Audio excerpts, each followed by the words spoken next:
നമുക്കിന്ന് 44 ഭരണഘടനാ ഭേദഗതിയെക്കുറിച്ച് നോക്കാം.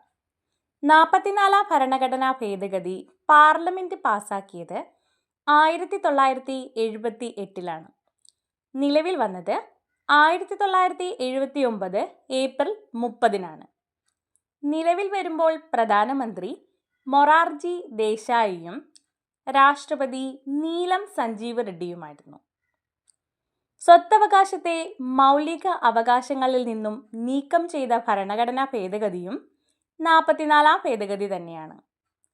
44 ഭേദഗതി പ്രകാരം സ്വത്തവകാശത്തെ ഭരണഘടനയിൽ കൂട്ടിച്ചേർത്ത ഭാഗം 12 അധ്യായം 4 വകുപ്പ് 300A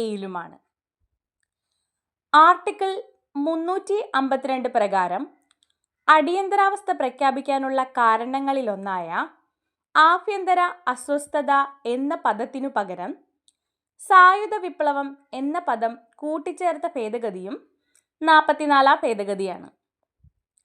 ദേശീയ അടിയന്തരാവസ്ഥ കാലത്ത് ആർട്ടിക്കിൾ 20, 21 എന്നിവ റദ്ദ് ചെയ്യാൻ കഴിയില്ല എന്ന് വ്യവസ്ഥ ചെയ്ത ഭേദഗതിയും ഇതുതന്നെയാണ്.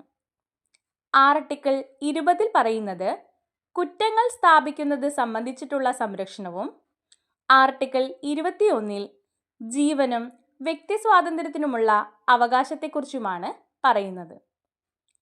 ആർട്ടിക്കിൾ 352 ക്യാബിനറ്റ് എന്ന പദം ഉൾപ്പെടുത്തിയ ഭേദഗതിയും 44 ഭേദഗതി തന്നെയാണ്. 44 ഭരണഘടനാ ഭേദഗതി പ്രകാരം ദേശീയ അടിയന്തരാവസ്ഥ പ്രഖ്യാപിക്കപ്പെടുമ്പോൾ ആർട്ടിക്കിൾ 358 പ്രകാരം ആർട്ടിക്കിൾ 19 പ്രതിപാദിക്കുന്ന 6 മൗലിക സ്വാതന്ത്ര്യമാണ് നഷ്ടപ്പെടുന്നത്. ആർട്ടിക്കിൾ 19 പൗരന്മാർക്ക് നഷ്ടപ്പെടുന്നത് യുദ്ധം, ഭാഗ്യ ആക്രമണം എന്നിവ മൂലം മാത്രമാണ്. മന്ത്രിസഭയുടെ രേഖാമൂലമുള്ള ശുപാർശയിൽ ദേശീയ അടിയന്തരാവസ്ഥ പ്രഖ്യാപിക്കാൻ രാഷ്ട്രപതിയെ നിർബന്ധിതനാക്കിയ ഭേദഗതിയും ഇതുതന്നെയാണ്.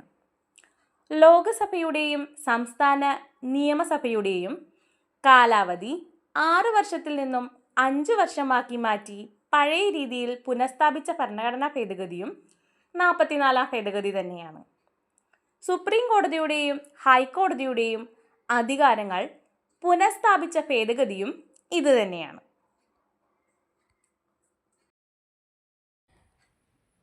പാർലമെന്ററി പ്രത്യേക അവകാശങ്ങളുമായി ബന്ധപ്പെട്ട വ്യവസ്ഥകളിൽ ബ്രിട്ടീഷ് ഹൗസ് ഓഫ് കോമൺസിൻ്റെ പരാമർശം ഒഴിവാക്കിയ ഭേദഗതിയും 44 ഭേദഗതി തന്നെയാണ്.